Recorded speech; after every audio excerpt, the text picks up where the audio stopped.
అన్న ఆయన ఆలోచనలోనికి బైబిల్ ద్వారా మీతో కలిసి వెళ్ళాలని ఆలోచన కలిగి ఉన్నాను. దేవుని మనసు ఎన్నో ఆశయాలు, ఎన్నో ఆలోచనలు, ఎన్నో ఇష్టాలు, ఎన్నో బాధలు, ఎన్నో వేదనలు, వీటన్నిటినీ కలిగిన వ్యక్తిగా దేవుడు ఉన్నాడు. దేవుడు అనగానే ఎల్లప్పుడూ సంతోషించేవాడు, ఎప్పుడూ ఆనంద డోలికలలో ఉల్లసించేవాడు అనే భావన ఒకవేళ ఈ సమాజానికి ఉన్నా, దేవునికంటూ కొన్ని జ్ఞాపకాలు ఉన్నాయని, ఆ జ్ఞాపకాలు ఎప్పుడూ ఆయన మనస్సును తొలుచుతూ ఉంటాయని బైబిల్ అనేక సందర్భాల్లో స్పష్టంగా చెప్పింది. ప్రియులారా, సహజంగా ప్రతి మనిషి తన జీవితంలో ఆయనకున్న జ్ఞాపకాలలో అనేక విషయాలు తన మనస్సులో భద్రపరుచుకుంటూ ఉంటాడు. స్త్రీలే కానివ్వండి, పురుషులే కానివ్వండి, తమ గుండెల్లో ఈ సమాజానికి చెప్పుకునేవి కొన్నైతే చెప్పుకోలేని ఎన్నో సంగతులతో సతమతమవుతూ తమ మనసులో కృంగిపోతూ ఎంతో వేదన అనుభవించే సందర్భాలు మనకు తెలుసు. మరి ముఖ్యంగా మనిషి జ్ఞాపకాల్లో ఇప్పుడు రెండు విషయాలు ఉంటాయి. ఒకటి, మనిషి తన జీవితంలో సంభవించే సంతోషకరమైన వార్త, శుభకరమైన వార్త, దాన్ని ఎప్పుడు మర్చిపోలేడు. అదేవిధంగా మనిషిని మానసికంగా కృంగజేసే ఒక సంఘటన, అది ఇబ్బంది కలిగించే పరిస్థితి అయితే దానిని కూడా మనిషి మర్చిపోలేడు. మంచి చెడులను, అతని జీవితంలో జరిగిన మంచి, అలాగే ఊహించని చెడు, ఈ రెండింటిని గూర్చి మనిషి తన మనసులో అనేక విషయాలను భద్రపరుచుకుంటూ ఉంటాడు. కాలక్రమేణా కొన్ని సంగతులను మనిషి మరుపులోనికి వెళ్ళిపోతాడు. అంటే చిన్నిగా అతన్ని మరి బాధ కలిగించిన అంశాలంటూ ఏమైనా ఉంటే, అతను వేదనకు గురి చేసిన పరిస్థితులంటూ ఏమైనా ఉంటే వాటిని మనిషి మర్చిపోతాడు. కానీ కొన్ని సంఘటనలైతే అది 10 సంవత్సరాలైనా,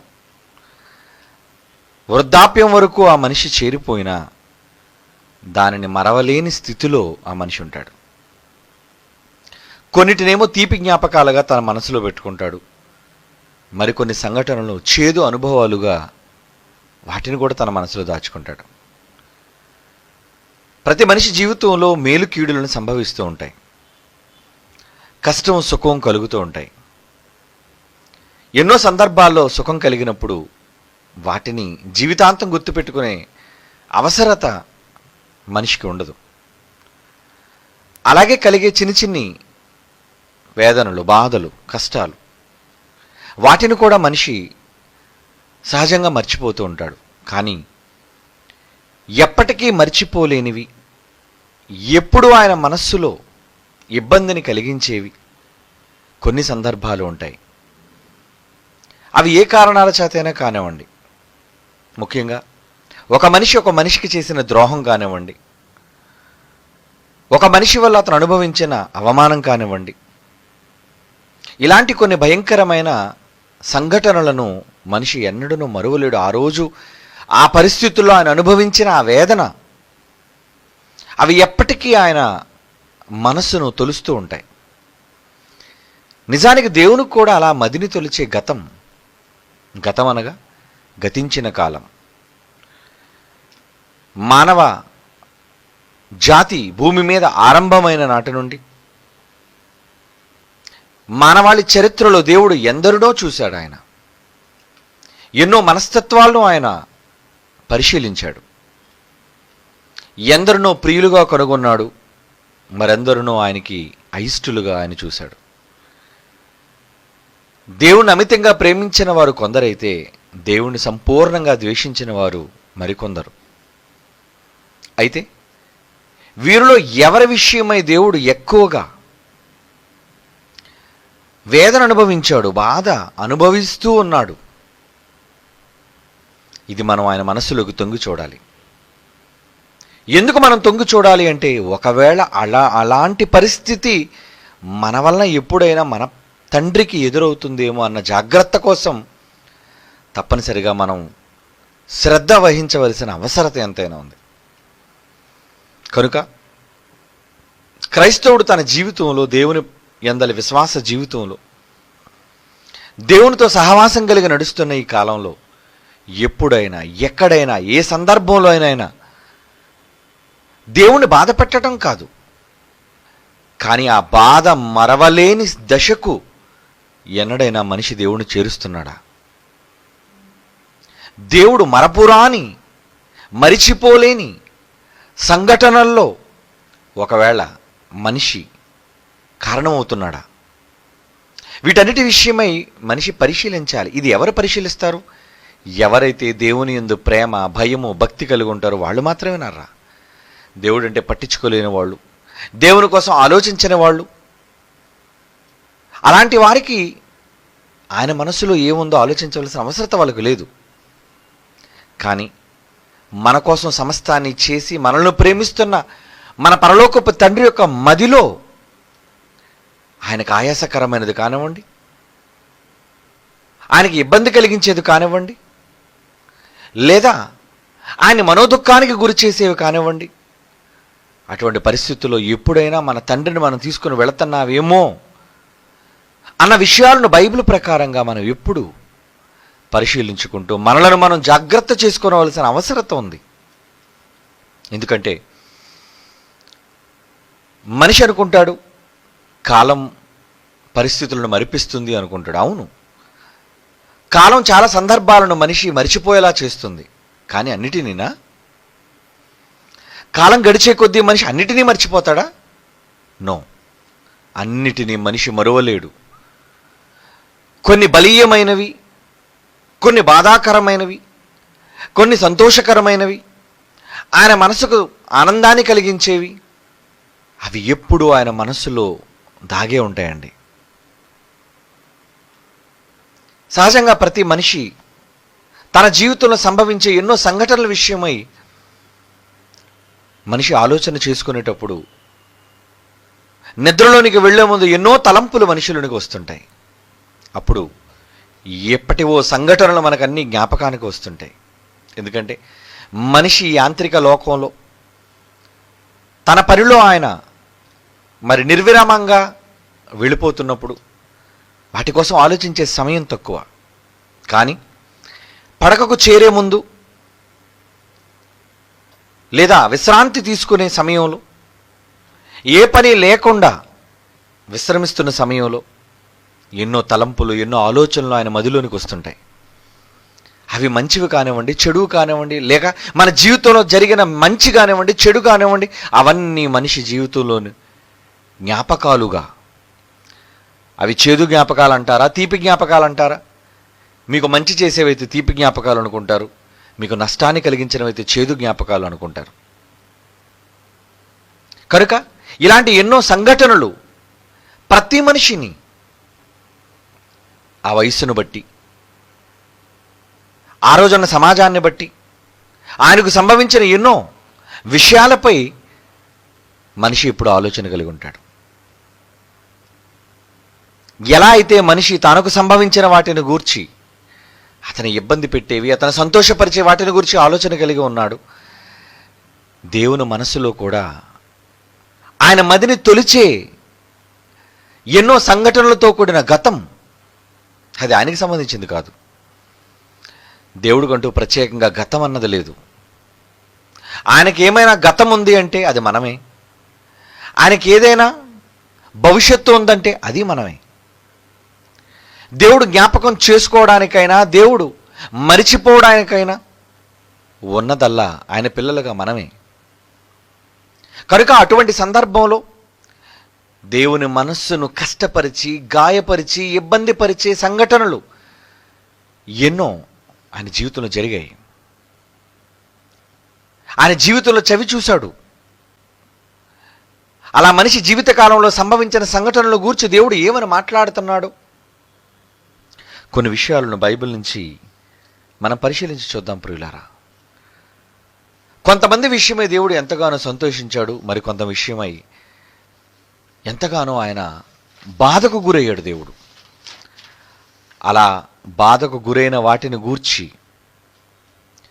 దేవుడు ఏమని తన జ్ఞాపకాలలో ఉన్న విషయాలను ఆయన మాట్లాడుతున్నాడో ఒకసారి మనం బైబిల్ తెరచి చదివి మనం తెలుసుకుందాం ప్రియులారా. మొదటిగా ఇర్మియా గ్రంథం 31వ అధ్యాయం.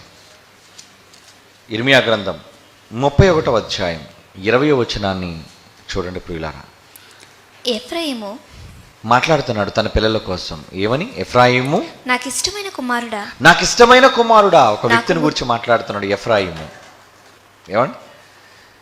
యాకోబు 12 మంది కుమారులలో దేవుడు మరి జప్రత్మనేహు అని ఎవరికైతే పేరు కలిగి కలల భావాన్ని చెప్పగలిగిన వాడుగా యోసేపు ఉన్నాడు. అతనిని బహుగా ప్రేమించాడు అతని తండ్రి అయిన యాకోబు. వారికి వంశావళుడు దేవుడు అనుగ్రహించేటప్పుడు దేవుడు కూడా యోసేపుకు 2 వంశావళులు దేవుడు ఇశ్రాయేలీయుల్లో కేటాయించినట్లుగా మనకు తెలుస్తుంది. అందులో మనష్య ఒకరు, రెండోది ఎఫ్రాయిము. ఆ ఒక్క యోసేపు గర్భం నుంచి వచ్చిన 2 కుమారులకు 2 గోత్రాలను దేవుడు ఇచ్చాడు. కారణం, ఇశ్రాయేలుల తరాన్ని ఆయన ఎలా కాపాడాడో ఇక యోసేపు విషయం మీకు చెప్పవలసిన పని లేదు. తల్లి, తండ్రి, అన్నదమ్ములు అందరూ కలిసి ఆయనకు మొక్కిన సందర్భం, ఆయన జీవితంలో అనుభవించిన ఎన్నో వేదనలు, ఆ తరువాత దేవుడు ఆయనకు అనుగ్రహించిన ఉన్నత దశ, ఆ తర్వాత ఇశ్రాయేలుల పరిరక్షణ కరువు కాలంలో, ఇదంతా యోసేపు వలన జరిగింది దేవుని అనుగ్రహాన్ని బట్టి. అలాంటి యోసేపుకు పుట్టిన కుమారుడైన ఎఫ్రాయిము దేవుడు అంటున్నాడు ఏమని? ఇర్మియా 31:20. ఎఫ్రాయిము నాకిష్టమైన కుమారుడా, నాకు ముద్దు బిడ్డ, నాకు ముద్దు బిడ్డ అంటున్నాడు. చూడండి, నువ్వంటే నాకు చాలా ఇష్టం నాయన. నేను అతనికి విరోధముగా మాటలాడినప్పుడల్లా అతని జ్ఞాపకము నన్ను విడువకయున్నది. అతని గూర్చి నా కడుపులో చాలా వేదనగా ఉన్నది. తప్పక నేను అతని కరుణింతును. ఎవరిది ఈ మాటలు? ఎవరంటున్నారు ఈ మాటలు? ఇదే యెహోవా వాక్కు అంటున్నాడు. చూడండి, తండ్రి అయిన దేవుడు తన పిల్లలను గూర్చి ఆయన మాట్లాడుతున్న సందర్భం. ఎఫ్రాయిము నాకు ఇష్టమైన కుమారుడా, నా ముద్దు బిడ్డ. ముద్దు బిడ్డ అంటే పిల్లలందరిలో నేను ముద్దు పెట్టుకునే నాకు ఇష్టమైన కుమారుడు, నా దృష్టికి యోగ్యమైనది జరిగించే ఒక నిజమైన కొడుకు. అలా ఎఫ్రాయిము గురించి మాట్లాడుతూ నేను అతనికి విరోధముగా మాట్లాడినప్పుడల్లా అతని జ్ఞాపకము నన్ను విడువక ఉన్నది. ఏమండి? దేవుడు విరోధంగా మాట్లాడుతున్నాడా, లేదంటే ఎఫ్రాయిము దేవునికి విరోధంగా మారిపోయాడా? దేవుడు ఎందుకండి ఎఫ్రాయిముకు విరోధంగా మాట్లాడతాడు? ఎఫ్రాయిముకు విరోధంగా దేవుడు మాట్లాడవలసిన పరిస్థితులు ఆసన్నమయ్యాయి, లేదా దేవుడే ఎఫ్రాయిముకు వ్యతిరేకంగా మాట్లాడే సందర్భాలు తలెత్తాయి. కారణం, ఎఫ్రాయిము, అతని వంశావళి, వారందరూ యెహోవాకు పుట్టించిన ఆవేదన, కలిగిన బాధ, వాటన్నిటిని బట్టి అంటున్నాడు నువ్వు నాకు ముద్దు బిడ్డవు నాయనా, నువ్వంటే నాకు చాలా ఇష్టం. కానీ నేను అతనికి అనేక సందర్భాల్లో విరోధంగా మాట్లాడవలసిన అవసరత ఏర్పడింది. నేను అతనికి విరోధముగా మాట్లాడినప్పుడల్లా అతని జ్ఞాపకము నన్ను విడువకయున్నది. దేవుడట అతని జ్ఞాపకాన్ని వదలలేకపోతున్నాడటండి. అతని గురించి నా కడుపులో చాలా వేదనగా ఉంది. దేవుడు కడుపు ఉందనా? ఏమండి? అతని కడుపులో నాకు వేదనగా ఉంది అంటే అక్కడ అర్థం ఏంటి? నాకు దుఃఖం. ఎందుకు ఆయన గురించి నేను మాట్లాడిన సందర్భాలు పదే పదే జ్ఞాపకం వస్తుంటాయి. కుటుంబంలో చాలా పరిస్థితుల్లో అంటే నిజంగా భార్యాభర్తలు అన్యోన్యంగా ఉన్నప్పుడు ఏదో చిన్న మాట విభేదం వాళ్ళ మధ్య తలెత్తినప్పుడు, ఆవేశంతో భర్త తన భార్యను గాయపరిచినప్పుడు, కొట్టినప్పుడు, భార్య మాటకు మాట జవాబిస్తున్నందుకు ఆవేశంతో భర్త భార్యను దండించాడు. ఆ తర్వాత ఇద్దరి మధ్యన నిశ్శబ్దం, మౌనం. కొన్ని గంటల వరకు పరిస్థితులన్నీ కూడా నిమ్మళంగా నిశ్శబ్దంగా ఉంటుంది. అప్పుడు ఇద్దరు మనస్సుల్లో తలెత్తే ఆలోచనలు ఏమని? ఒకసారి గాయపడిన తరువాత, గాయపరిచిన తరువాత వారు కూర్చొని బాధపడుతూ రోదిస్తూ విలపిస్తున్నప్పుడు, అలా దుఃఖించుకుంటూ తమ పనులు బాధ్యతలు అయినా వాళ్ళు చేసుకుంటూ, అన్ని గాయాలు పొందిన తర్వాత కూడా, దెబ్బలు తిన్న తర్వాత కూడా భార్య వెళ్ళి ఆ వంట చేయటంలో కానివ్వండి, ఆ ఇల్లు సర్దడంలో కానివ్వండి, కళ్ళంట నీళ్లు పెట్టుకుంటూ ఆ పని చేస్తున్నప్పుడు భర్త గమనిస్తాడు, అవును నేను ఎందుకు ఈ తప్పు చేశాను, నేను ఎందుకు ఆవేశంతో దండించాను, నా తొందరపాటు వల్లే. అంటే ఒకరిలోని పశ్చాత్తాపాన్ని కలిగించే పరిస్థితులు ఎప్పుడు తలెత్తుతాయో తెలుసా? ఆమె కూడా భర్తకు విరోధంగా మాట్లాడి కోపాన్ని చల్లార్చకుండా పదే పదే తిరుగుబాటు విధానంలో ఒకవేళ వెళితే ఏమండి, భర్తకు మరింత కోపం వస్తుంది. కానీ నిజంగా ఆమె వాటన్నిటిని మరిచి మరలా భర్తకు చేయవలసిన పరిచర్యలన్నీ, ఒక కాఫీ అందించడంలో, టీ అందించడంలో, భోజనాన్ని సిద్ధపరచడంలో, వీటన్నిటిని తన క్రమమైన పద్ధతిలో చేసుకుంటూ వెళ్ళిపోతున్నప్పుడు ఆవేశంతో బయటికి వెళ్ళిపోయిన తర్వాత కూడా భర్త మనశ్శాంతితో ఉండడు. మరలా రాత్రి ఇంటికి చేరేసరికి ఆ వేదన అతను తినేస్తూ ఉంటుంది. తన స్నేహితులు అడుగుతారు, ఏంటి ఇలా ఉన్నావు, ఎనీ ప్రాబ్లం? ఏం లేదు అంటాడు. కానీ జరిగిన సంఘటన తన మనస్సులో ఇబ్బంది పెడుతుంది. నేను కొంచెం చెయ్యి చేసుకొని ఉండకుండా ఉంటే బాగుండేదేమో, నేను కొంచెం కఠినంగా వ్యవహరించకుండా ఉంటే బాగుండేదేమో. ఇలా ప్రతి మనిషిలోనూ పశ్చాత్తాపం అన్నది ఒకటి ఉంటుందర్రా, ప్రతి మనిషిలోనూ ఆవేదన అనేది ఒకటి ఉంటుందర్రా. అది మనల్ని జ్ఞాపకం చేస్తుంటుంది, నువ్వు తప్పు చేసావు, నువ్వు తప్పు చేసావు, నువ్వు తప్పు చేసావు అని. ఏమండి, కొన్ని సందర్భాల్లో ఎదుటివాళ్ళు పొరపాటు చేసినా, ఒక తండ్రే ఉన్నాడు అనుకోండి, నీ బిడ్డ నీ పట్ల పొరపాటు చేశాడు, చేసినప్పుడు ఆవేశంతో దండించావు, వాళ్ళది తప్పే ఉండొచ్చు. కానీ తండ్రిగా నువ్వు దండించడం సమంజసమే. అయినప్పటికీ మరలా ఆ రోధిస్తున్న విలపిస్తున్న బిడ్డ దగ్గరికి వెళతావు, వాళ్ళని చేర తీసుకుంటావు, వాళ్ళని కౌగిట్లో చేర్చుకుంటావు, వాళ్ళని ముద్దాడుతావు. వాళ్ళు చేసింది తప్పే, కానీ నువ్వు నీ మనస్సులో ఏదో తీరని లోటు, ఆవేదన, మనశ్శాంతి లేని పరిస్థితి.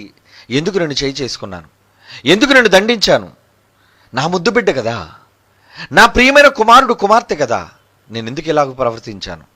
ఏమండి, అదే మనస్సు దేవుని మాటల్లో కనబడుతుంది చూడండి. ఇప్పుడు చదవండి ఆ మాట.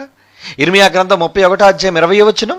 ఎఫ్రాయిము నాకిష్టమైన కుమారుడా, నాకు ముద్దు బిడ్డ, నేను అతనికి విరోధముగా మాట్లాడినప్పుడెల్లా. దేవుడు అంటున్నాడు, నేను అతనికి విరోధంగా ఎన్నిసార్లు మాట్లాడవలసి వచ్చింది, శపించవలసి వచ్చింది, దండించవలసి వచ్చింది, కఠినంగా శిక్షించవలసి వచ్చింది. నేను అతని విరోధముగా మాట్లాడినప్పుడెల్లా అతని జ్ఞాపకం నన్ను విడవకున్నది. ఏంటి, విరోధంగా మాట్లాడుతున్నప్పుడు జ్ఞాపకం విడవకపోవడం ఏంటండి? విరోధంగా మాట్లాడినప్పుడల్లా అతని జ్ఞాపకం వచ్చేస్తుంది. చాలా సందర్భాల్లో అండి మంచితనంతో ఎదుటివాడిని ఇబ్బంది పెట్టడం అంటారు. ఏంటి ఆ మంచితనంతో ఇబ్బంది పెట్టడం?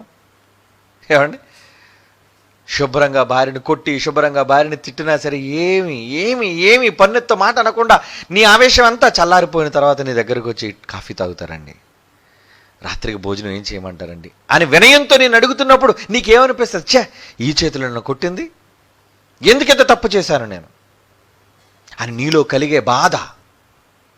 దేవుడు కూడా అదే విధమైన బాధను అనుభవిస్తున్నాడు చూడండి. అఫ్కోర్స్ ఎఫ్రాయిము విషయంలో దేవుడు తీసుకున్న నిర్ణయం తప్పని కాదు.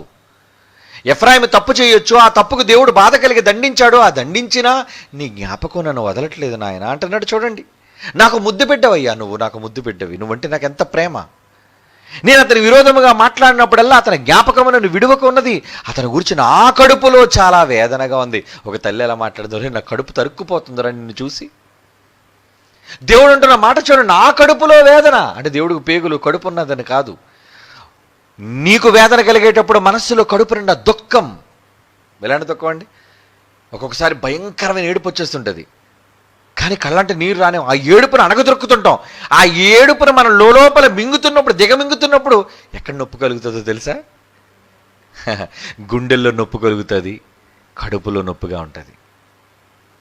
ఆ కడుపు నిండా ఏదో ఒకలాంటి వికారం, ఏదో తినాలని, ఏదో అనుభవించాలని ఎప్పుడు ఉండదండి అలాంటి సందర్భాల్లో.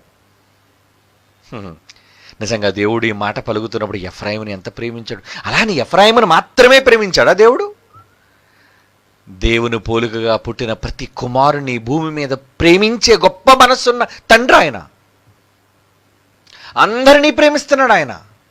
ఏ ఒక్కరిని చేజార్చుకోవడం ఇష్టం లేని గొప్ప తండ్రి. అలాంటి వ్యక్తి తన బిడ్డ పొరపాటు చేసినప్పుడు ఆ బిడ్డను తిరిగి తన దగ్గరకు చేర్చుకోవాలనే ఆశ. దండించినప్పుడు నేనేనా చేశాను ఈ పని? ఏమండి, నేనేనా చేశాను ఈ పని? అవునరా, ఇశ్రాయేలు ఎంత మూర్ఖులండి. ఇశ్రాయేలు ఎంత దుర్మార్గులుగా దేవుని విషయంలో ప్రవర్తించారండి. కళ్ళారా ఆయన ప్రత్యక్షంగా చేసిన సూచక్రియలు, అద్భుతాలు చరిత్రలో ఎన్నడూ కని విని ఎరుగని రీతిలో దేవుడు వాళ్ళ కళ్ళ ముందు సాక్షాత్కరింపజేస్తే చూసిన వాళ్ళు దూడను కావాలనుకొని అన్య దేవతలను పూజించి జీవం కలిగిన యెహోవాను విడిచిపెట్టే దుష్ట హృదయాన్ని కలిగి ఉండి ప్రతిరోజు వారి పాపాల వల్ల దేవునికి ఇబ్బంది, తలనొప్పి కలుగజేస్తున్నా ఆయన ఎంత మంచి నిర్ణయాన్ని తీసుకున్నాడు అంటే, నాయన హురే, మీ దోషాల విషయమై నేను ఇంక దయ కలిగి ఉండాలి అనుకుంటున్నాను. మీ విషయమై నేను ఇంకా జాలి చూపించాలి అనుకుంటున్నాను. బైబిల్లో రాయబడిన మాట. ఏమండి, మీకా గ్రంథం 7వ అధ్యాయం 18-19 వచనాలు చూడండి. మీకా గ్రంథం 7వ అధ్యాయం 18-19 వచనాలు. తన స్వాస్థ్యములో శేషించిన వారి దోషమును పరిహరించి పరిహారము చేసి వారు చేసిన అతిక్రమముల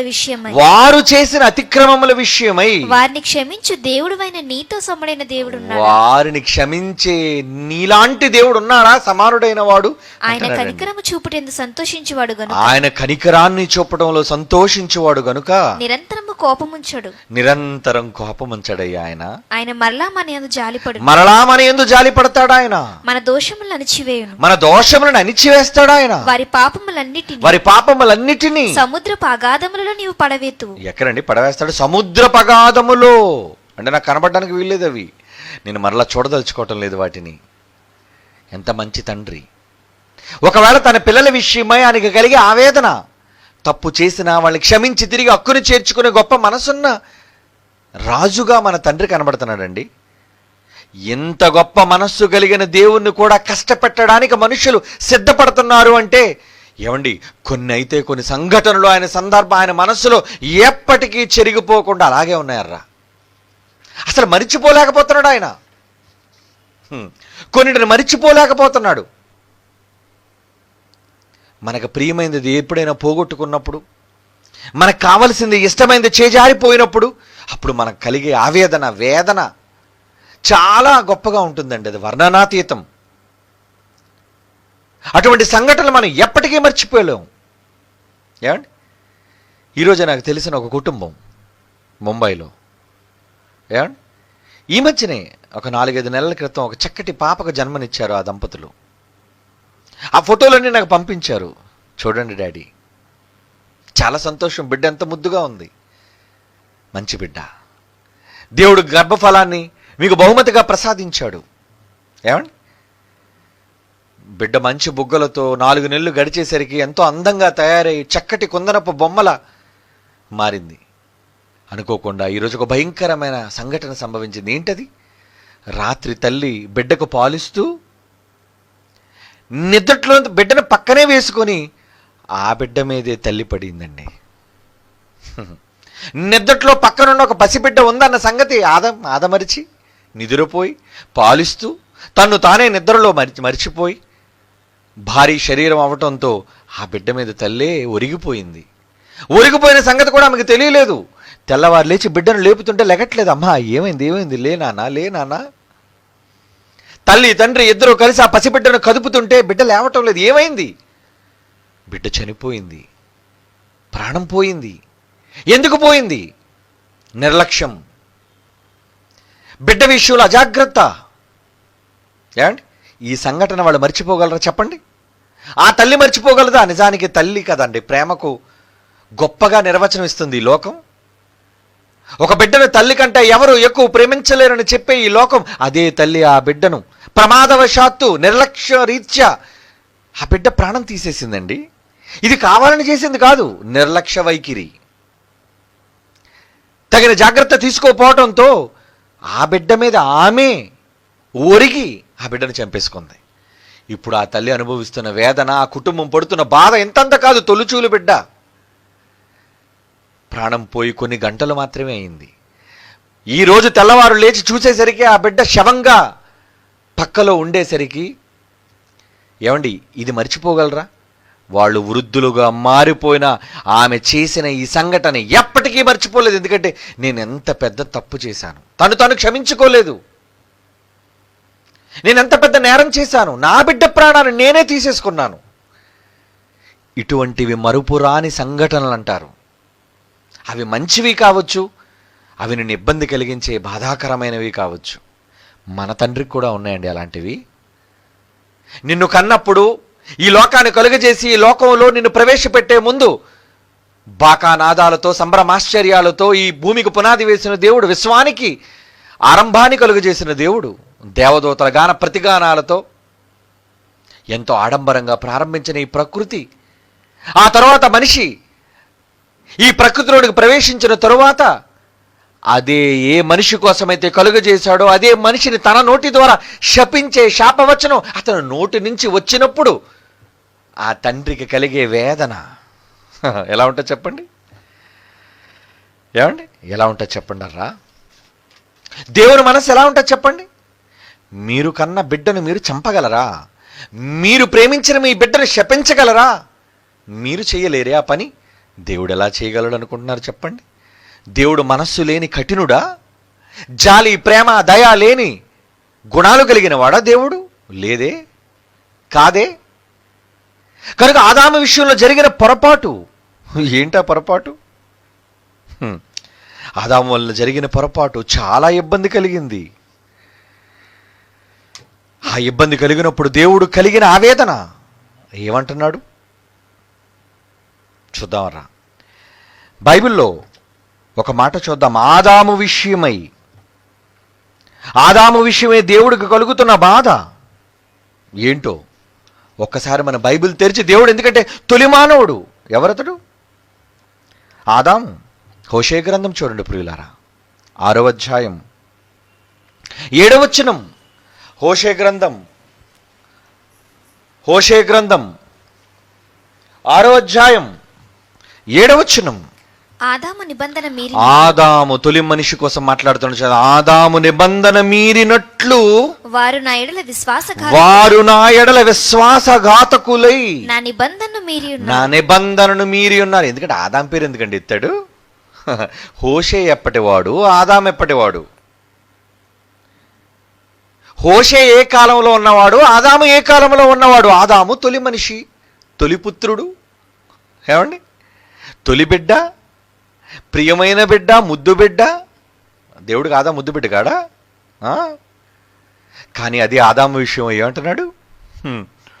ఆదాము నిబంధన మీరినట్లు అంటే అతని తరువాత తన గర్భవాసనం పుట్టిన దేవుని పిల్లలైన వాళ్ళందరూ నిబంధన మీరుతున్నప్పుడల్లా అతని మదిని తొలిచే గతం ఏంటో తెలుసా? ఆదాము చేశాడు. అది తినేస్తుంది ఆయన మనస్సుని. దేవుని మదిని తొలుస్తున్న గతమది. హోషే గ్రంథంలో ఆదాము కోసం ఎందుకండి ప్రస్తావన? ఆదాము ఎప్పుడూ చచ్చిపోయాడు కదా. ఇంకా ఆదాము యొక్క ఆలోచనలు, ఆదాము యొక్క జ్ఞాపకాలు దేవునిని విడిచిపెట్టలేదు. అది మీరు తెలుసుకోవాలి. ఎంతోమంది మన జీవితంలో మనకు ముందటి వాళ్ళు చనిపోతారు. ఒకవేళ వాళ్ళు మనకి ఇష్టలైతే వాళ్ళని ఎప్పటికీ మన బ్రతుకులు మర్చిపోలేమర్రా. మరుపు రాని వ్యక్తులుగా వాళ్ళు మన జీవితంలో ఎప్పుడూ ఉంటారు. ఎందుకో వాళ్ళ కోసం నేను మర్చిపోలేకపోతున్నానండి. ఏమండి ఈరోజు అమర ప్రేమికులుగా ప్రేమించుకున్న వారు సైతం ఒకరు ప్రాణం విడిస్తే మరొకరు విడిచి వెళ్ళిపోయే పరిస్థితి. ఆ తర్వాత వారి జ్ఞాపకాలు కూడా కాల్చివేసేసి, వాళ్ళ జ్ఞాపకాలు కూడా తుడిచివేసేసే పరిస్థితులు ఈరోజు మనుష్యుల్లో ఉన్నాయి. అసలు ప్రత్యక్షంగా కళ్ళ ముందు మనిషి కనబడుతున్నా ఎవరు నువ్వు అని అడిగే దౌర్భాగ్యపు మనుషులు ఈరోజు. నేను ఎవరో మీకు తెలీదా? నేనండి. నాకు మీరెంత ద్రోహం చేశారు, నాకు మీరెంత అన్యాయం చేశారు, నా కుటుంబానికి మీరెంత ద్రోహం చేశారు, నా బిడ్డలకు మీరెంత ద్రోహం చేశారు, నా ఆస్తికి మీరెంత ద్రోహం చేశారు. ఏమండి ఇలాంటి సందర్భాలు మనుషులకు ఎదురైనప్పుడు అనేక మంది అడుగుతున్నప్పుడు, ఏమయ్యా నువ్వు చేసిన పని ఏంటి? ఇదేనా నువ్వు నా పట్ల చేసినది? ఇదేనా నా కష్టాన్ని నువ్వు తెలుసుకొని నన్ను ఇబ్బందులు కలుగు చేసినది అడుగుతాడండి మనిషి. అప్పుడు ఏమంటాడు? నువ్వెవరు నాకు తెలీదు, నువ్వెవరో నాకు తెలీదు. ఎంత సులువుగా చెప్పగలుగుతున్నావు ఈ మాట? నన్ను మర్చిపోయావని ఎంత సులువుగా ఈ మాట నువ్వు చెప్పగలుగుతున్నావు? అది మనుష్యులకున్న నీచమైన నైజం. బట్ దేవునిది ఏంటో తెలుసా? దేవునిది ఎలాంటిదో తెలుసా అండి? మరువలేడు ఆయన. తన ప్రియమైనది చేయి జారిపోతే అని ఎప్పటికీ మర్చిపోకుండా అతని మనస్సులోనే వాటన్నిటినీ ఆ జ్ఞాపకాలను దాచుకుని, నా కడుపులో వేదన వచ్చేస్తుందయ్యా, నా కడుపు అంత బాధగా ఉంది నాయన దాని విషయమై. అంతే ఎందరు మీరు చదువుకున్నమాట, నా కడుపులో వేదనగా ఉన్నది అంటున్నాడు. ఆదాము గురించి మాట్లాడుతున్నాడు హోషే 6:7 ఆదాము నిబంధన మీరునట్లు మీరును నా ఎళ్ళ విశ్వాసఘాతకులై నా నిబంధన మీరి ఉన్నారు. మొదటి రాజుల గ్రంథం 22:52 చూడండి ప్రియులారా. మొదటి రాజుల గ్రంథం 22:52. అహజ్యా, రాజైన అహజ్యా కోసం మాట్లాడుతున్నాడు ఇక్కడ దేవుడు. అహజ్యా యెహోవా దృష్టికి చెడుతనము జరిగి, యెహోవా దృష్టికి చెడుతనము జరిగించి, తన తల్లిదండ్రులిద్దరి ప్రవర్తనను, తన తల్లి తండ్రి ఇద్దరి ప్రవర్తనను, ఇశ్రాయేలు వారు పాపము చేయుటకు కారకుడైన, ఇశ్రాయేలు వారందరూ దేవుని పిల్లలైన వారందరూ పాపము చేయడానికి కారకుడైన ఉన్నాడే ఒకడు. నెబాతు కుమారుడైన యెరోబాము ప్రవర్తనను అనుసరించి ప్రవర్తించుచూ వచ్చింది. వీడికి అదే పోయేగాలం అండి. ఎవరిని అనుసరిస్తూ వచ్చాడట? నెబాతు కుమారుడైన యెరోబాము. ఎవడా యెరోబాము? అబ్బో, దుర్మార్గుడు, దుష్టుడు, దేవుని యందు వినయము విధేయత భయభక్తులు లేనివాడు, దేవుని యందు విశ్వాసము లేనివాడు. అలాంటి వాడు ఇశ్రాయేలుకుంటే ఏమండి, వీడెలాంటి వాడటండి? యెహోవా దృష్టికి చెడుతనము జరిగించి తన తల్లిదండ్రులు ఇద్దరి ప్రవర్తనను, ఇశ్రాయేలు వారు పాపము చేయుటకు కారకుడైన నెబాతు కుమారుడైన యెరోబాను ప్రవర్తనను అనుసరించి ప్రవర్తించుచూ వచ్చానండి. ఇశ్రాయేలు దేవుని పక్షాన నిలువబడి ఆయన జనాంగంగా ఉన్న వారు పాపం చేయడానికి ప్రోత్సహించిన కారకుడు యెరోబాము. ఎలాంటి వాడు ఏమండి? అహజ్యా కూడా అలా తయారయ్యేటండి. దేవుడు చెప్పుకుంటున్నాడు, వీడు వీడు వీడు వీడు మర్చిపోలేకపోతున్నాను రా వీడు చేసిన ద్రోహం, మర్చిపోలేకపోతున్నాను రా వీడు నాకు కలుగు చేసిన ఇబ్బంది, ఎంత కీడు చేశాడు నాకు. అప్పుడప్పుడు మన కళ్ళ ముందు ద్రోహం చేసిన వాళ్ళు, కీడు చేసిన వాళ్ళు మన కళ్ళ ముందు కనబడితే అన్ని జ్ఞాపకాలకు వచ్చేస్తే, అమ్మో వీడే కదా ఆ రోజు ఎన్ని మాటలు మాట్లాడాడు, ఎంత నేరస్థాపన చేశాడు, ఎంత అవమానకరంగా మాట్లాడాడు, వీడే వీడే ఈమె. ఇవన్నీ నీ మనసులో గుర్తుకొస్తాయే. దేవుడు కూడా అలా వ్యక్తులు చూడగానే ఆయనకి మదిలో తొలుస్తుంది గతం. ఏంటా గతం? మరపురాని గతం. దేవుడు మదిని ఎల్లప్పుడూ తొలిచే బాధపరిచే గతం. అహజ్యా కోసం అంటున్నాడు. 2వ రాజుల గ్రంథం 21:11 చూడండి ప్రియులారా. 2వ రాజుల గ్రంథం 21:11 యూదా రాజైన మనష్షే, ఈ యూదులకు రాజుగా ఉన్నాడే ఈ మనష్షే, ఈ హేయమైన కార్యములను చేసి తనకు ముందున్న అమోరీయులకు మించిన చెడుతనమును కనపరిచి. అమోరీయులు అంటే ఎవరండి? వాళ్ళు ఇశ్రాయేలు కారండి, దేవునిని నమ్మని అన్య జనాంగాలు వాళ్ళు. వాళ్ళకంట టూ మచ్ అయిపోయేటట్టు వీడు. ఏమండి? తాను పెట్టుకున్న విగ్రహముల వలన యోధారాజన మనిషి హేయమైన కార్యములను చేసి తనకు ముందున్న అమోరీయులకు మించిన చెడుతనమును కనుపరిచి తాను పెట్టుకున్న విగ్రహముల వలన యోధావారు పాపము చేయుటకు కారకుడాయను. దేవుడు ఏదైతే అసహించుకుంటాడో, దేవుడికి ఏదైతే వేదన కలిగిస్తుందో దానినే దేవుని ముందు తన ప్రజలకు అలవాటు చేసిన దుర్మార్గుడు వీడు. ఎలా ఉంటా చెప్పండి? నేను తండ్రినైతే నాకు రావాల్సిన ఘనత ఇదురా, నువ్వు చేతితో చేసుకున్న వాటిని పూజిస్తున్నావేంటి? ఆ బయలుదేవదేంటి? ఆ బయల్జబూలు దేవదేంటి? ఏమండి?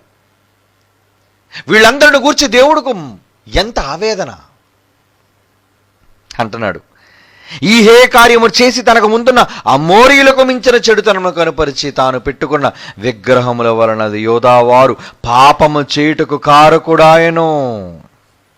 ఏమిటి? వీళ్ళందరిని గూర్చి దేవుడు ఆయా కాలంలో గ్రంథకర్తల ద్వారా వ్రాస్తున్నాడు అంటే దేవుడు మర్చిపోయాడు అనుకున్నారా?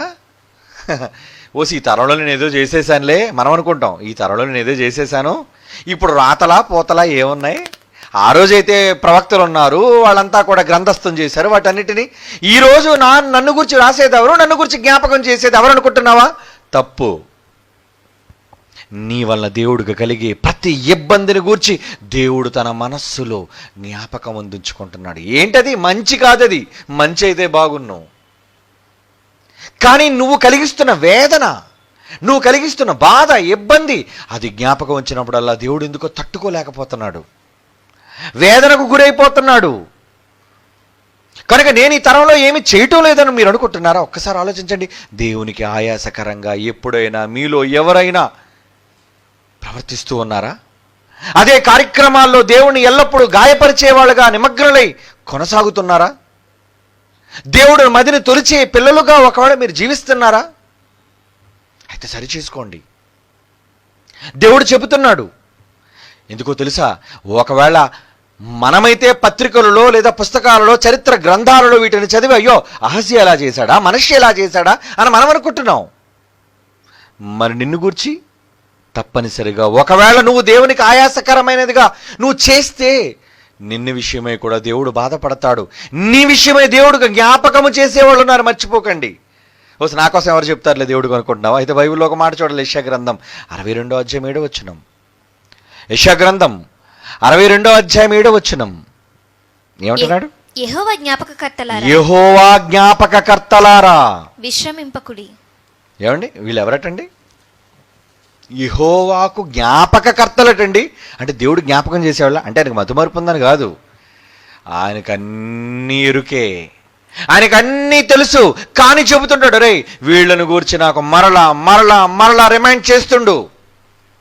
వాళ్ళు నాకు చేసిన ద్రోహం, వాళ్ళు నాకు తలపెట్టిన కీడు, వాళ్ళు నాకు చేసిన అన్యాయం, వాళ్ళు నాకు కలిగించిన ఇబ్బంది మీరు జ్ఞాపకం చేయండి. నాకు ఉన్నారట కొంతమంది. యెహోవా జ్ఞాపకకర్తలారా విశ్రమింపకుడి. ఆయన యెరూషలేమును స్థాపించే వరకు, లోకమంతటికి దానికి ప్రసిద్ధి కలుగజేయ వరకు ఆయనను విశ్రమింపనీయకుడి.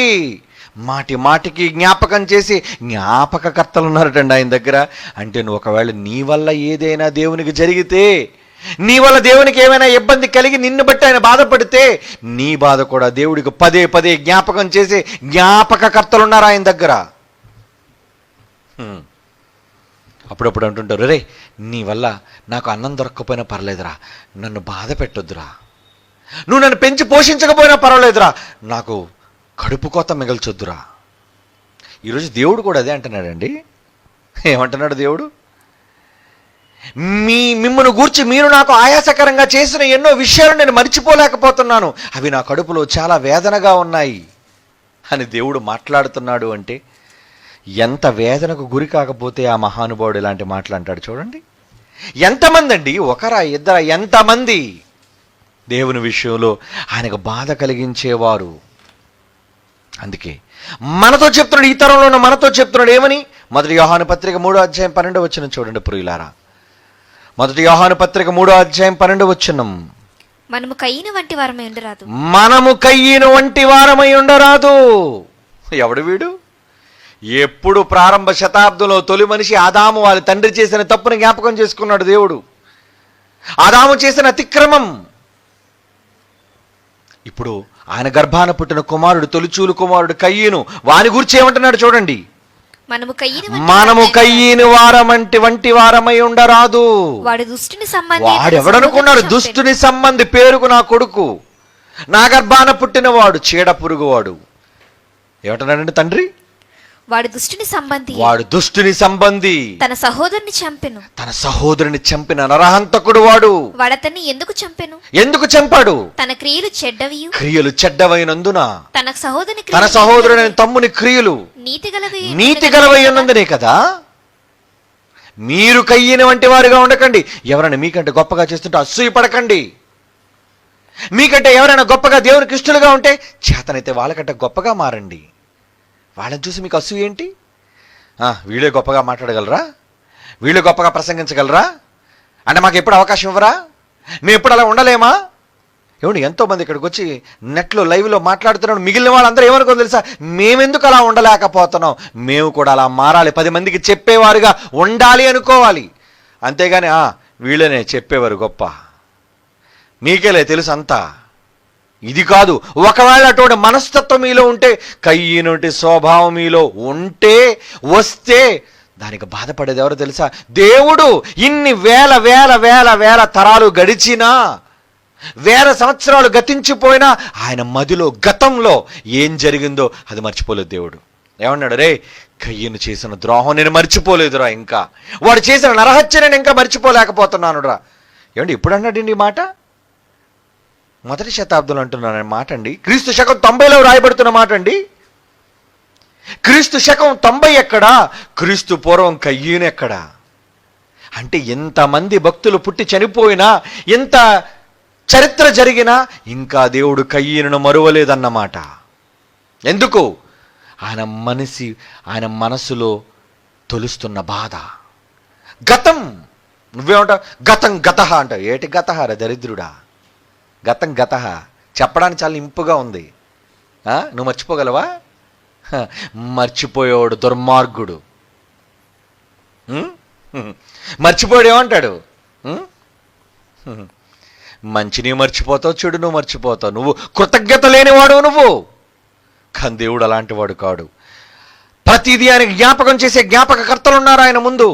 ఆయన మనస్సులో దేనిని మర్చిపోకుండా జ్ఞాపకం చేసుకునే మనస్సు కలిగి ఉన్నాడు ఆయన. ఎవరెవరు ఏ తరాలలో ఏంటేంటి చేశారో అన్నది అన్నీ ఆయనకు జ్ఞాపకమే. అన్నీ ఆయన మనస్సులో భద్రపరుచుకున్నాడు ఆయన. అందులో నువ్వు ఎలాంటి కుమారుడుగా ఉన్నావు? ఇష్టాన్ని కలిగించి దేవుని సంతోషపరిచే కొడుకుగా ఉన్నావా, లేదా ఒక కయ్యను లాంటి స్వభావం, ఒక మనష్య లాంటి స్వభావం, ఒక ఎఫ్రాయిము లాంటి స్వభావం, ఒక అహజ్యా లాంటి స్వభావం, ఇలాంటి స్వభావాలు నీలో ఏమైనా ఉన్నాయా? చూడు, దేవుడికి ఆయాసం కలిగించే స్వభావం ఒకవేళ మనలో ఏమైనా ఉంటే వెంటనే మనం వాటిని మార్చుకోవాలి. నా తండ్రి నా వల్ల బాధపడకూడదు, నా తండ్రి నా వల్ల సంతోషించాలి అనే మనస్సు మీలో ఏ రోజైనా కలుగుతుందా? భార్యను సంతోషపరచాలి, బిడ్డలను సంతోషపరచాలి, యజమానిని సంతోషపరచాలి, నీకు నువ్వు సంతోషం పొందాలి. ఎప్పుడు మీ సంతోషాలు, మీ వారి సుఖభాగ్యాల కోసం ఆలోచించే మీరు పరలోకమందున్న దేవుని సంతోషం కోసం ఎవరండి ఆలోచిస్తున్నారు? ఆయన గతంలో ఇన్ని ఆలోచిస్తున్నాడా? ఇంతమంది ఆయన జ్ఞాపకాలలో ఉన్నారా? మంచివాళ్లే కాదండి, ఆయనకు కీడు జరిగించిన వారిని కూడా మరవలేకుండా ఉన్నాడు తండ్రి. ఎంత గొప్ప కీడు చేశావురా నువ్వు నాకు, ఎంత గొప్ప తీరని లోటు కలుగు చేశావురా నువ్వు నాకు. అందుకే మీరు కయ్యను వంటి వారు కాకండి అంటున్నాడు. హెబ్రీయులకు రాసిన పత్రిక 12వ అధ్యాయం 16వ వచనం చూడండి ప్రియులారా. హెబ్రీ పత్రిక 12వ అధ్యాయం 16వ వచనం. ఒక పూట కూటి కొరకు. ఇక్కడ మరొకడు గురించి చెప్తున్నాడు చూడండి. దేవుని మదిని తొలిచే గతంలోని మరొక చరిత్రహీనుడు, దేవుడు మదిని గాయపరిచే మరొక దుర్మార్గుడు, దుష్టుని గురించి మాట్లాడుతున్నాడు దేవుడు. ఎవరైనా ఒక పూట కూటి కొరకు తన జ్యేష్ఠత్వపు హక్కును అమ్మివేసిన, తన జ్యేష్ఠత్వాన్ని అమ్మేసుకున్న ఏసావు వంటి భ్రష్టుడు ఉన్నాడే. ఆ ఏసావు యాకోబు మోసగాడే కావచ్చు, పేరు అతనిది మోసగాడు కావచ్చు, వాడు పుట్టుకలో 2వ వాడు కావచ్చు, కానీ యాషావు భ్రష్టుడు వాడు. ఒక పూట కూటి కొరకు తన జ్యేష్ఠత్వపు హక్కును అమ్మివేసిన ఏసావు వంటి భ్రష్టుడు, యాషావు వంటి భ్రష్టుడైనా వ్యభిచారి అయినా ఉండునేమో అని జాగ్రత్తగా చూసుకోండి. ఏమండి, ఎలాంటి వాడు యాషావు? ఏమండి, ఇప్పుడు రాయడం ఏంటండి? క్రీస్తు వెళ్ళిపోయిన తదనంతరం క్రీస్తు శకంలో ఎప్పుడో పుట్టిన యాకోబులో అతని అన్నయ్యని యాషావును గురించి దేవుడు జ్ఞాపకం చేసుకున్నాడు ఏంటండి? అంటే ఇన్ని వేల సంవత్సరాలు ఎన్నో మర్చిపోలేదా? మర్చిపోలేరండి, కొన్ని సంఘటనలు మర్చిపోలేరండి. ఏమండి, అతని దగ్గరికి ఎప్పుడు వెళ్ళినా పాతవన్నీ గుర్తు చేస్తుంటాడండి అంటారు. అవును, మరి ఎందుకు గుర్తు చేస్తున్నాడు ఆయన? ఎందుకు గుర్తొచ్చేటట్టు మాట్లాడుతున్నాడు? అవి మరిచిపోలేకపోతున్నాడు. ఆ సంఘటనలు అతని మనసును తొలుస్తున్నాయి, అవి ఎంతో వేదనకు గురి చేస్తున్నాయి ఆయన్ని. బాధ, ఏదో కోల్పోయినన్న బాధ, ఎవరో తీర్చలేని బాధ. ఈ యాషావు కోసం చెబుతున్నాడండి, కయ్యను కోసం మాట్లాడుతున్నాడండి. ఇలా ఎందరో దేవుని విషయంలో ఎలా మారిపోయారు? ఎలా మారిపోయారు? దేవునికి వ్యతిరేకులుగా మారిపోయారు, దేవుని యొక్క భ్రష్టులుగా మారిపోయారు. అలా భ్రష్టులుగా మారిపోయిన వాళ్ళందరినీ చూచి దేవుడు పడుతున్న ఆవేదన ఏంటి? ఎలా వీళ్ళు కాపాడేది ఎలా? వీళ్ళ ఆత్మ నరకానికి పోతున్నాయి ఎలా? ఏమండి, ఎంతకైనా కొడుకులే కదండి, కొడుకు కాదా? ఎంత దుష్టుడైనా దుర్మార్గుడైనా ఏమండి, కసబ్బు లాంటి వాడిని కూడా ఉరి తీస్తున్నప్పుడు అతన్ని కన్నా తల్లి ఏమనుకుంటుంది? చంపే దరిద్రుని అనుకుంటుందా? నా కొడుకే కదా, నేనే కదా జన్మనిచ్చాను వాడికి. ఆ సంఘటన చూసి ఆ తల్లి తట్టుకోగలదా? వాడు చేసింది దుర్మార్గపు పనే కావచ్చు, వాడు కాలాంతకుడు, అనేక మందికి అడుగు దుర్మార్గుడు వాడు, ప్రాణాలు తీసిన నరహంతకుడు వాడు. కానీ వాడికి పడే శిక్ష, వాడికి జన్మనిచ్చిన తల్లి కానీ తండ్రి కానీ వాడిని చూసి ఏమనుకుంటారు? ఎందుకురా మా కడుపులో ఈ కోత, ఎందుకురా అందరి చేత చీకొట్టుకునే పరిస్థితి, ఎందుకు ఈ ఇబ్బంది? నిన్ను చంపుతుంటే నీ మరణ వార్త వినలేక నిన్ను శవంగా ఎలా చూడాలో మేము అనుకోలేకపోతున్నారా, ఊహించుకోలేకపోతున్నారా? వాడి తల్లిదండ్రులు పడే బాధ. వాడు దుష్టుడైతే వాడి మీద ప్రేమ ఉండదా వాళ్ళకి? వాళ్ళ రక్తమాంసాలు వాడికి పంచలేదా? ఉంటుందండి. ఆ తీపి, ఆ మమకారం ప్రతి తల్లిదండ్రులకే ఉంటుంది. వాడెంత చెడ్డవాడైనా. దేవుడు కూడా అంతేనర్రా. భూమి మీద మనిషి బ్రతుకుతున్న కాలంలో వాడు చేసిన ఎన్నో అపరాధాలు, తప్పులు, అతిక్రమాలు, వీటన్నిటిని చూసి కూడా దేవుడు ఏమన్నాడు తెలుసా? ఎప్పుడు మారుతారా మీరందరూ? సరే, నేను ఒక మెట్టు దిగుతున్నాను, క్షమిస్తున్నాను, రండి, మీ మనసు మార్చుకొని తిరిగి నా దగ్గరకు రండి. నేను క్షమించే గొప్ప మనస్సు గలవాడను, నేను మీ తండ్రిని, మీ యజమానిని అంటున్నారండి. దేవుడు అంటున్నాడర్రా. ఎంత బాధ కలుగుతుందో చూడండి. ఒక చక్కటి సందర్భాన్ని బైబిల్లో మీకు చదివిస్తాను. ఇర్మియా గ్రంథం 7వ అధ్యాయం 31వ వచనం చూడండి ప్రియులారా. ఇర్మియా గ్రంథం 7వ అధ్యాయం 31. నేను ఆజ్ఞాపించని క్రియను, నేను చెప్పలే చేయమన్నది. నేను ఆజ్ఞాపించని క్రియను, నాకు తోచని క్రియను అసలు నాకు ఏ రోజు తోచని క్రియను వారు చేసి ఉన్నారు. వారు చేశారు. నాకు కూడా ఎప్పుడు అనిపించలేదురా ఇలా చెయ్యాలి అని. నీకు ఎలా అనిపించిందిరా ఇలా చేయాలి అని? చూడు దేవుడు మనసులో బాధ, దేవుడు మనసులోని మాట చూడండి. ఆయన మదిలో నుంచి బయటకు వస్తున్న మాట, గతాన్ని గురించి దేవుడు మాట్లాడుతున్న మాట. ఏంటా మాట? మళ్ళా చదవండి. నేను ఆజ్ఞాపించని క్రియను, నాకు తోచని క్రియను వారు చేసి ఉన్నారు. అగ్నిలో తమ కుమారులను తమ కుమార్తెలను దహించుటకు బెన్ హిన్నోము లోయలోనున్న తోపెతునందు బలిపీఠములను కట్టుకున్నారు. ఎంత దుర్మార్గులరా! ఒరే, మీ గర్భాన పుట్టిన పిల్లలను బలి చేస్తారా మీరు? నిప్పుల గుండంలో కాల్చేస్తారా వీళ్ళనందరినీ? వాళ్ళు ఎవర్రా? మీ పిల్లలు. మీ పిల్లల్ని కాల్చేస్తున్నారా? ఎంత కఠినులరా! ఒరే, నాకు కూడా ఎప్పుడు అనిపించలేదురా మిమ్మల్ని కాల్చాలి అని. నేను కూడా తట్టుకోలేదురా. పిల్లల్ని బలివ్వాలన్న ఆలోచన నాకు కూడా ఏ రోజు రాలేదు. మరి ఏమండి, దేవుడికి అలాంటి ఆలోచన రాకపోతే పాతాళం ఎందుకండి చేశాడు అగ్నిగొండానని మీరు అనుకోవచ్చు. అవునా? అగ్నిగుండంలో వీళ్ళని కాల్చడం దేవుడు ఏదో పెద్ద నేరంగా చెబుతున్నాడు. మరి దేవుడు ఎందుకు అగ్నిగుండాన్ని చేశాడు? చదవండి ఈ మాట, ఆలోచిద్దాం దానికోసం. నేను ఆజ్ఞాపించని క్రియను, నాకు తోచని క్రియను వారు చేసి ఉన్నారు. అగ్నిలో తమ కుమారులను తమ కుమార్తెలను దహించుటకు బెన్ హిన్నోము లోయలోనున్న తోపెతునందు బలిపీఠములను కట్టుకొని ఉన్నారు. ఎందుకు? తమ గర్భాన పుట్టిన పిల్లలను చంపుకునే నరహంతకులు వాళ్ళు. మరి నేను ఎప్పుడు నా బిడ్డలను చంపుకోవాలనుకోలేదు. అందుకే బైబిల్లో ఒక మంచి మాట ఉందర్రా. నిజంగా ఆ మాట చదివినప్పుడు అబ్బా, దేవుడు ఎంత మంచి మనసర్రా. మత్తయి సువార్త 25వ అధ్యాయం 41 అనుకుంటాను చూడండి. మత్తయి సువార్త 25వ అధ్యాయం 41వ వచనంలో, అప్పుడు ఆయన ఎడమ వైపు ఉన్న తన పిల్లలను చూచి శపింపబడిన వారులారా, ఒరే శాపానికి గురైన వారులారా, నన్ను విడిచి అపవాదికిని వాని దూతలకును సిద్ధపరచబడిన నిత్యాగ్నిలోనికి పోవుడి అంటున్నాడు. చూడండి ఈ మాట మీకు ఎలా అర్థమైంది? ఇంతకీ అగ్నిగుండాన్ని తయారు చేసింది తన బిడ్డల కోసమా, లేదా అపవాదికి వాడు అనుచరులకి తయారు చేశాడా? చదవండి అన్నమాట. అపవాదికిని వాని దూతలకును సిద్ధపరచబడిన నిత్యాగ్ని. దేవుడు నిత్యాగ్ని దండను ఎందుకు సిద్ధం చేశాడో తెలుసా? తన పిల్లలను కాల్చుకోవాలని కాదండి. తన సేవకులైన దేవదూతలు తప్పు చేస్తే వాళ్ళని కాల్చేద్దాం అనుకున్నాడు, కఠిన శిక్ష విధిద్దామని వాళ్ళ కోసం చేశాడు. వాళ్ళ కోసం చేశాడు అగ్నిగుండాన్ని. మీరెందుకురా వీళ్ళు పడుతున్నారు అందులో? పొండి మీరు, మీకోసం నేను చేయలేదు అంటే ఇప్పుడు దేవుడు చెప్పండి, అగ్నిగుండాన్ని ఎవరి కోసం చేశాడు? ఏ రోజు తన పిల్లలకు శిక్ష విధించి అగ్నిగుండంలో నెట్టాలన్న మనసు దేవునికి లేదు. మరి అగ్నిగుండం ఎందుకుందో తెలుసా? తప్పు చేసిన దేవదూతలకు కఠినమైన శిక్షలు అమలు చేయడానికి. అందుకే వాటి కోసం చేసిన ఈ అగ్నిగుండంలోనికి మీరు పొండి అన్నాడు. ఇప్పుడు చదవండి ఈ మాట. నాకు కూడా ఎప్పుడు ఈ ఆలోచన రాలేదురా. 27:31 నేను ఆజ్ఞాపించని క్రియను, నాకు తోచని క్రియను వారు చేసి ఉన్నారు. నేను ఎప్పుడైనా చెప్పాను రా బిడ్డలను బలెమ్మని? నేను ఎప్పుడైనా చెప్పాను రా బిడ్డలను కాల్చేయమని?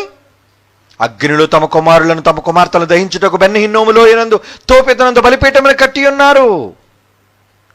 ఇర్మియా 32:35 అదే సందర్భాన్ని గురించి మాట్లాడుతుంటున్నాడు. ఇర్మియా గ్రంథం 32:35 ఇర్మియా 7:31 చదివాం ఇప్పుడు.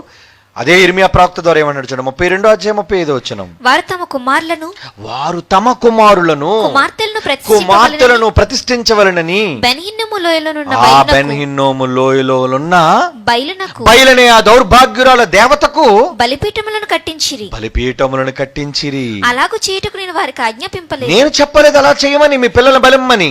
యూదావారు పాపములో పడి ఎవరైనా ఇట్టి హేయక్రియలు చేయుదురన్న మాట నాకెన్నడూ తోచలేదు. రే నా మనసుకు రాని ఇంత దౌర్భాగ్యమైన ఆలోచన మీకెలా రావచ్చింది అంటున్నాడు చూడండి తండ్రి.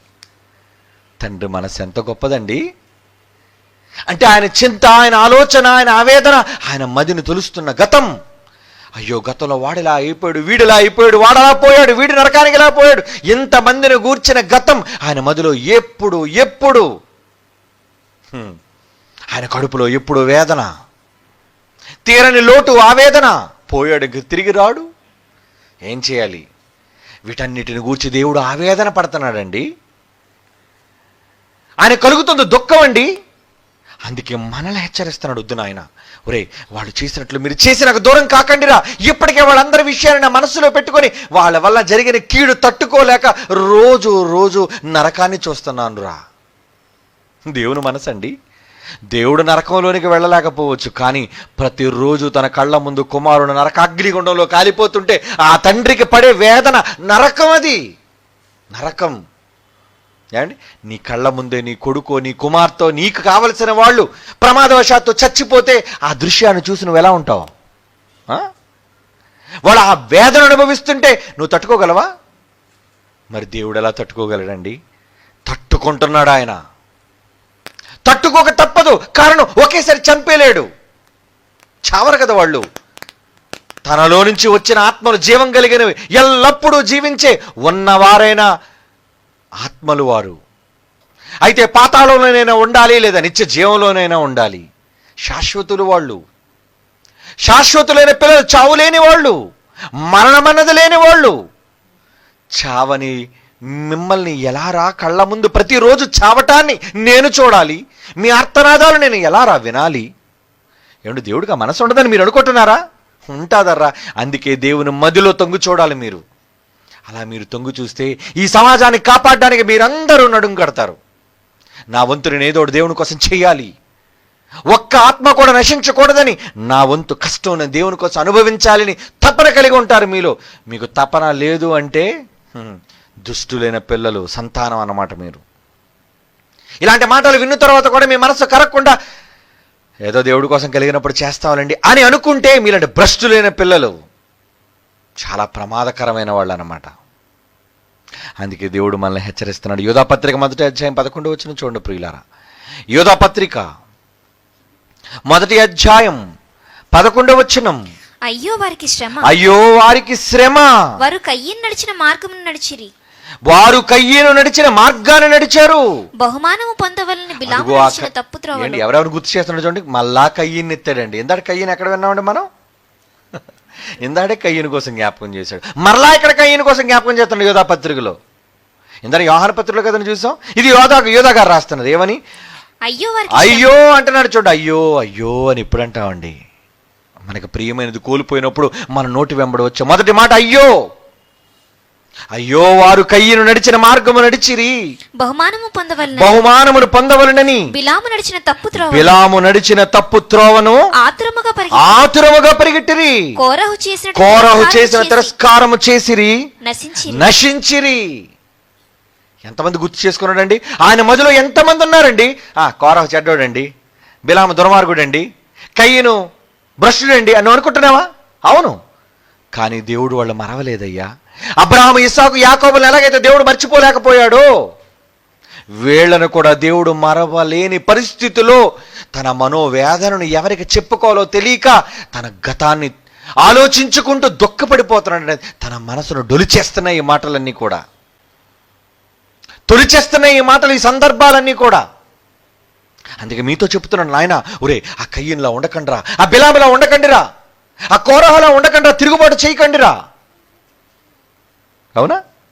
అయ్యో వారు కయ్యను నడిచిన మార్గం నడిచారు, బహుమానం పొందవలని బిలాము నడిచిన తప్పు త్రోవలు ఆతురముగా పరిగెట్టరు, కోరహు చేసినట్టు తిరస్కారము చేసి నశించిరి.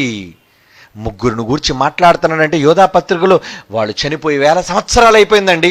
అయినా ఇంకా ఆయన మధ్యలో వాళ్ళని గూర్చిన తలంపులు, జ్ఞాపకాలు ఆయన తొలుస్తూనే ఉన్నాయి దేవుణ్ణి. ఇప్పుడు మనం బ్రతుకున్నాం ఈ తరంలో. మనం చనిపోయే ముందు దేవునికి ఒక తీపి జ్ఞాపకంగా ఉండి చనిపోవాలనుకున్నారా? ఒరే ఆడు బ్రతికాడురా, ఎంత దుర్మార్గుడు రా వాడు. మీరు చనిపోయిన తర్వాత కూడా వేల సంవత్సరాలు మీకోసం దేవుడు బాధపడేటట్లుగా అలా మీరు బ్రతికి చనిపోవాలనుకుంటున్నారా దేవుని కోసం? నో, వద్దర్రా, వద్దు. ఎందరో దేవుని మనసులో ఆవేదన గురి చేసి అలాగా ఎప్పటికీ ఆయన మనస్సులో చిరస్మరణీయులుగా ఉండిపోయారు. భక్తులే కాదు, దావీదు చిరస్మరణీయుడే మంచిలో. ఎందరో భక్తులైన వారు దేవుని దృష్టిలో చిరకాలం ఉండిపోయారు. ఒక దానియేలు, ఒక యేసు, ఒక పౌలు, ఒక పేతురు, ఒక అబ్రహాము, ఒక నోవహు, ఇలా ఎందరో దేవుని దృష్టిలో ప్రీతికరంగా బ్రతికి చనిపోయిన వాళ్ళు అయితే వాళ్ళు మాత్రమే కాదయ్యా ఆయన మనసులో ఉన్నది. మనకు అనేక సందర్భాల్లో మన బ్రతుకులో సంఘటనలు, దుస్సంఘటనలు మనకు గుర్తుంటాయి, తీపి సంఘటనలు మనకి ఎప్పుడూ గుర్తుంటాయి, మర్చిపో వాటిని. అలాగే దేవుడు కూడా తన దృష్టిలో ఎప్పుడు రెండింటిని గుర్తుపెట్టుకున్నాడు. ఏంటది? తనకు ఆనందాన్ని కలిగించిన పిల్లలు, తనకి మనోదుఖాన్ని కలిగించిన పిల్లలు, వీళ్ళిద్దరిని గురించి బాధపడుతున్నాడు. అందుకే మనల్ని అలా కాకుండా ఉండమని దేవుని వాక్యం ద్వారా హెచ్చరిస్తున్నానండి. చివరికి ఒక మాట చూద్దాం. 2 తిమోతి పత్రిక, పౌలు గారు రాస్తున్న 2 తిమోతి పత్రిక 3వ అధ్యాయం 8వ వచనం. 2 తిమోతి పత్రిక 3వ అధ్యాయం 8. ఎన్నే ఎంబ్రె అన్నవారు ఉన్నారే, ఆ ఎన్నే ఎంబ్రె అన్న వాళ్ళు మోషేని ఎదిరించారు. వీళ్ళు కొత్త క్యారెక్టర్ వచ్చేసేసారు బయటికి. ఎప్పటి క్రీస్తు పూర్వం మోషే, ఆ మోషేను నాయకుడిని ఎదిరించిన ఎన్నే ఎంబ్రె అన్న వాళ్ళు గూర్చి ఇక్కడ కొత్త నిబంధనలో ఈ తరంలో మనకు కూడా చెబుతున్నాడండి. ఎన్నే ఎంబ్రె అనే వారు మోషేను ఎదిరించినట్లుగా వీరును చెడిన మనస్సు గలవారై విశ్వాస విషయంలో భ్రష్టులై సత్యమును ఎదురింతురు. ఈరోజు ఎంతలో ఉన్నారండి అదే క్యారెక్టర్స్. చెబుతున్న వాస్తవాన్ని ధిక్కరించి నాయకత్వానికి లోబడకుండా ఎవరి ఇష్టానుసారంగా వారు బ్రతకడానికి ఉన్న ఎన్నే ఎంబ్రేలు ఎంతమంది ఉన్నారండి. మంచి చెబితే నువ్వు వింటావా? నువ్వు నాకు చెప్పొచ్చావులే పో, నువ్వు చెబితే మేము వినాలా ఏంటి? నా మీద నీకున్న అధికారం కాదయ్యా, ప్రేమ. దేవుని కొరకు మనల్ని అందరినీ కలిపి దేవుని కొరకు సేవలో ముందుకు నడిపించాలన్న ఆతురత అది నీకుందా? ఎవడలా పోతే నాకేంటండి. స్వార్థపరులు, దేవుని గురించిన ఆలోచన ప్రణాళిక తెలియని వారు ఎలా ఉన్నారా? దేవుని మదిని తొలిచే గతంలో దేవుడు ఎప్పుడు ఆ గత జ్ఞాపకాలు ఆయన తినేస్తూ ఉన్నాయి. అవి పూర్వజన జ్ఞాపకాలు కావు, అవి తన జీవిత కాలంలో దేవుడు అనుభవించి చూచిన ఎన్నో క్యారెక్టర్స్, స్వభావాలు వాళ్ళు మరిచిపోలేకపోతున్నాడు. రే ఆ యెరోబాము ఉన్నాడే బైబిల్లో, వాడిని గూర్చి చెప్పినంత కాలం ఎన్నిసార్లు చెప్పాడండి. నెబాతు కుమారుడని యెరోబాము, నెబాతు కుమారుడని యెరోబాము, నెబాతు కుమారుడని యెరోబాము. అంటే ఎంత దుర్మార్గుడు వాడు, ఎంత దేవుడికి నిద్ర లేకుండా చేశాడు, ఎంత దేవునికి వేదన కలుగు చేశాడు వాడు. దుష్టత్వంలో తీవ్రస్థాయికి చేరిపోయిన వాడు. ఏమండి? భక్తి పారవశ్యంలో తీవ్రస్థాయికి వెళ్ళిన భక్తులుంటే దేవుడు బాధ పెట్టడంలో కూడా తీవ్రస్థాయికి వెళ్ళిపోయిన వాళ్ళలో కూడా ఉన్నారండి దుర్మార్గులు. ఎలాంటి వారుగా మీరు ఉండాలనుకున్నారు చెప్పండి? దేవుని మదిని తొలిచే గతం. ఆయన ఎప్పుడు కూడా గతాన్ని గురించి మాట్లాడుతున్నాడు. రే, గతంలో ఎన్నే ఎంబరు ఇలా చేశాడురా, గతంలో కయ్యను ఇలా చేశాడురా, గతంలో బిలాం ఇలా చేశాడురా, గతంలో కోరహ ఇలా చేశాడురా. వీటన్నిటిని దేవుడు మర్చిపోలేదండి. ఆయన మర్చిపోలేదు కనుకనే ఈరోజు మనం చదువుకున్నాం. దేవుడికే మతిమరుపు ఉందనుకోండి, ఆయన వ్రాయించడుగా.